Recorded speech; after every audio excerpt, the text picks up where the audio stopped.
वंदन करून मी प्रास्ताविकाला सुरुवात करू। हा म्हणूनच भारत मातेचा नारा पुकारला आपण येऊ दे ना। हां गडबड काय आपण एक 2 मिनिटं नाही नाही चालू ठेवा, नाही तर मग तुम्हाला हे करायचं असेल तर आवाज सत्कार सोहळ्याला आपल्याला स्पीकरची गरज नाही ना, असं आहे म्हणून ते टाइम घेतात। आज 14 फेब्रुवारी 2019 तारखेला सन 2019 ला पुलवामा येथे झालेल्या हल्ल्यात सीआरपीएफचे देशातील एकूण 44 जवान शहीद झाले। तसेच या हल्ल्यात महाराष्ट्र राज्यातील बुलढाणा जिल्ह्यातील मलकापूर येथील श्रीकृष्ण राजपूत व लोणार तालुक्यातील वीरपांगरा येथील नितीन राठोड हे शहीद झाले। त्याचप्रमाणे देशाच्या विविध भागात सीमेवर काम करताना देशसेवेसाठी याच बुलढाणा जिल्ह्यातील योगेश दराडे मांडवा, प्रदीप घुगे दुसरबीड, प्रदीप मांदळे पळसखेड चक्का, अनिल वाघमारे सावरगाव डुकरे, नाना बौला आणि खैरव, संदीप मुंडे पळसखेड चक्का, रघुनाथ जायबाई रघुरवाडी, रणशोर डाकणे रोमना, संदीप फारडे आळंद, सचिन सानप खळेगाव, रामभाऊ दराडे, मारुतराव वाहक पांगरी इत्यादी जवानांनी आपल्या शौर्याचा परिचय देताना प्राणाची आहुती दिली। पण आज या जवानांच्या स्मृतींना उजाळा देण्यासाठी आपण इथे जमलो असताना व त्यांच्या कर्तृत्वाला मानाचा मुद्रा करून स्मृतींना आठवण करून असताना मनोमन खंत आणि कचकरीची एक ज्योत नुसती पेटली नसून आक्रोश पूर्ण रडत आहे। जरी कोणाला सत्य वाटत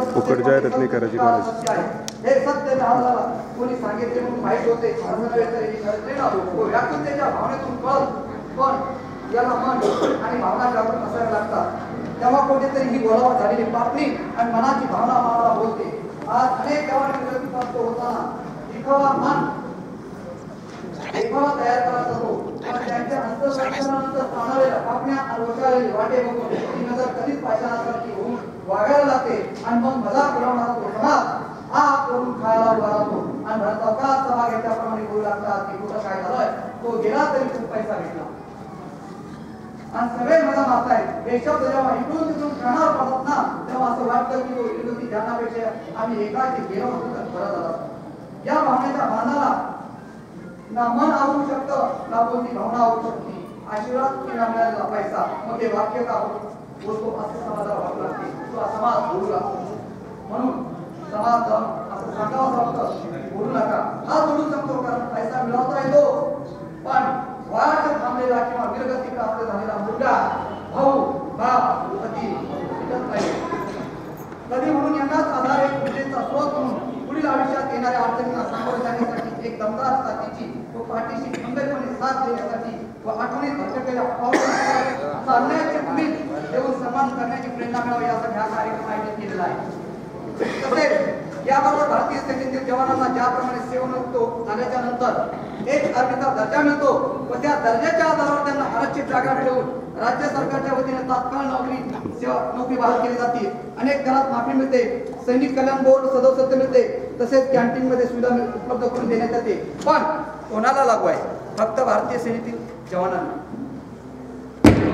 यांच्या बरोबरीने काम करणाऱ्या पॅरामिलिटरी सैनिकांना या सुविधा उपलब्ध होत नाही, ही मोठी खंत आहे आणि खतखत सुद्धा आहे।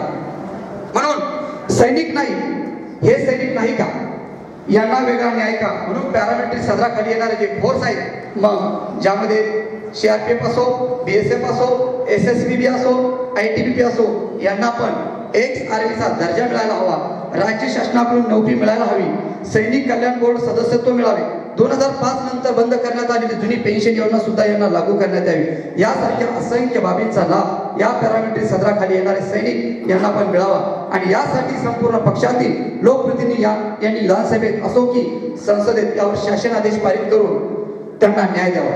तसेच याचप्रमाणे महाराष्ट्रामध्ये जो पोलीस दलामध्ये जो नोकरी करणारा जवान आहे त्यांच्या सुद्धा खूप साऱ्या व्यथा आहेत। महाराष्ट्र पोलिसांचा शिक्षक मतदारसंघाप्रमाणे पोलिसांचा मतदारसंघ निर्माण करण्यात यावा, महाराष्ट्र पोलीस यांचा महसुलीप्रमाणे वेतन निश्चिती करण्यात यावी, महाराष्ट्र पोलीस यांचा क्वार्टरचा प्रश्न सोडवण्यात यावा, महाराष्ट्र पोलिसांचे ड्युटीचे तास कमी करावे, महाराष्ट्र पोलिसांसाठी पोलीस ठाण्याचे बांधकाम करण्यात यावे, महाराष्ट्र पोलीस यावर होणाऱ्या हल्ल्यापासून बचाव होण्यासाठी संरक्षण कायदा सुद्धा निर्माण व्हावा, शिक्षक आमदाराप्रमाणे पोलिसांचे प्रश्न सोडवण्यासाठी हा पोलिसांचाच आमदार इथे निश्चित करण्यात यावा। तसेच ड्युटीवर असताना पोलिसांचा मृत्यू जर झाला तर त्यांच्या वेतना